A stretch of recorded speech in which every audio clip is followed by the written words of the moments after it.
Iran Israel युद्धाचा फटका आता भारताला बसताना पाहायला मिळतोय आणि याची झळ कुठंतरी आता बेळगावमध्ये पाहायला मिळत आहे। खरं तर बेळगावच्या बऱ्याच व्यावसायिकांना याचा फटका बसलेला आहे। खरं तर 95% व्यावसायिक सिलेंडर आता बंद होताना पाहायला मिळतात। खरं तर आत्ता आम्ही आहे बेळगावातल्या विशेष एक नामांकित हॉटेल म्हणून ओळखलं जाणाऱ्या हॉटेल नागरिकमध्ये आणि त्याचेच मालक आता सध्या आमच्या सोबत आहेत। अंकुश केसरकर सध्या आमच्या सोबत आहेत। तरुण भारत न्यूजमध्ये आपलं स्वागत आहे। खरं तर ह्या युद्धाचा फटका बसताना पाहायला मिळतो आणि व्यावसायिक सिलेंडर बंद आहेत, काय सांगाल मला? मध्य पूर्वमध्ये जी युद्धजन्य परिस्थिती निर्माण झालेली आहे त्याचा थेट परिणाम हॉटेल व्यवसायाला बसताना दिसत आहे।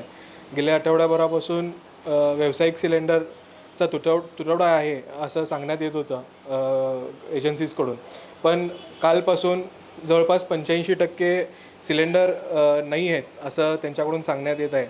आता सध्या आमच्याकडे एक 3 ते 4 दिवस पुरेल इतकाच साठा आमच्याकडे आता उपलब्ध आहे। ह्यानंतर काय करावं असा प्रश्न आमच्यासमोर उभा आहे। खरं तर अशी परिस्थिती पहिल्यांदाच पाहायला मिळते आहे। ज्यावेळेपासून आम्ही व्यवसाय करतो आहे तेव्हापासून अशा पद्धतीची परिस्थिती पहिल्यांदाच आमच्यासमोर उभी राहिलेली आहे। त्यामुळे अंकुश भाऊ मला सांगा, साधारण याचा फटका कधीपासून बसताना आपल्याला पाहायला मिळतोय? साधारण सिलेंडर कधीपासून हे बंद होताना पाहायला मिळाले? खरं तर गेल्या आठवड्याभरापासून व्यावसायिक सिलेंडरांचा तुटवडा आहे असं सांगण्यात येत होतं, पण कालपासून अगदीच सिलेंडर नाही असं एजन्सीजकडून सांगण्यात येत आहे। वेगवेगळ्या एजन्सीजकडे संपर्क साधला असता सुद्धा त्यांच्याकडून नाही असं त्यांच्याकडून सांगण्यात येत आहे। त्यामुळे ते सुद्धा हताश आहेत आणि भविष्यात ही परिस्थिती अशीच राहिली तर व्यवसाय बंद करण्याच्या मार्गावरती आम्ही असा आमचा विचार आहे। तुम्ही आता आपण बोलताना तुम्ही म्हणालात की असं पहिल्यांदाच हे पाहायला मिळालं, असं कधी झालं नाही। याची जबाबदारी आता सध्या कुणाकडे आहे आणि सरकारने याकडे विशेष लक्ष दिलं पाहिजे असं तुमचं मत आहे? खरं तर सरकारने याकडे विशेष लक्ष दिलं पाहिजे, कारण बाहेरगावाहून विद्यार्थी शिक्षणासाठी आलेले असतात।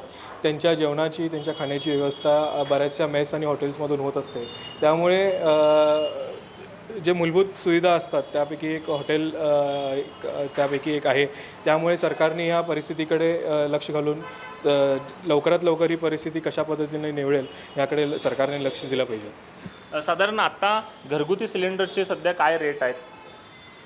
घरगुती सिलेंडर जवळपास 60 रुपयाच्या आसपास वाढलेले आहेत असं सांगण्यात येत आहे, पण व्यावसायिक सिलेंडरसुद्धा हॉटेल व्यावसायिक जास्त रक्कम देण्यासाठी तयार आहेत, पण तुटवडा असल्यामुळे सिलेंडर उपलब्ध नाही आहेत। नक्कीच, पण व्यावसायिकवर जर सध्या फटका बसला आहेच, पण हळूहळू घरगुतीकडे पण हा कल होईल आणि उद्या तेही बंद होईल असे चिन्ह आता उमटताना पाहायला मिळतं। नक्कीच, जर असाच तुटवडा जर राहिला आणि तिथं परिस्थिती जर ती युद्धजन्य परिस्थिती आहे ती कुठंतरी निवळली नाही तर ही परिस्थिती अशीच राहणार आणि कुठंतरी घरगुती सिलेंडरवरती सुद्धा ही परिस्थिती येईल असा धोका कुठंतरी निर्माण झालेला आहे। तर आत्ताच व्यावसायिक अंकुश केसरकर यांनी सांगितलं की सरकारने यामध्ये जातीनं लक्ष दिलं पाहिजे, नाहीतरी उद्या याचे पडसाद खूप मोठ्या प्रमाणात उमटताना आपल्याला पाहायला मिळणार आहेत। त्यामुळे ही परिस्थिती जी आहे ती सध्या या परिस्थितीकडे जातीनं सरकारने लक्ष देऊन सर्व व्यावसायिकांना दिलासा द्यावा